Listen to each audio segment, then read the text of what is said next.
Hello everyone. तो आज हम अपनी साइट पर आए हैं जहां हमारा काम चालू है। आप देख सकते हैं हम प्रॉपर फिनिशिंग के साथ काम करते हैं। और अभी हमारा डाइनिंग टेबल है, इस पर हमारा वन साइड सरमाई का रह गया था लगाने के लिए, तो वो अभी प्रॉपर फिनिशिंग के साथ लगाया जा रहा है, आप देख सकते हो।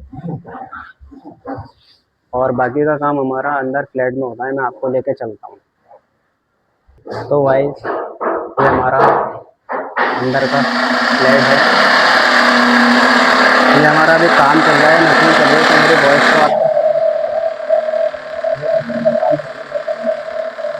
आपको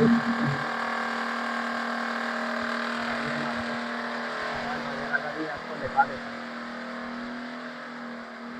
ये हमारे वॉर्डरोब का काम चालू है ऊपर, आप देख सकते हो।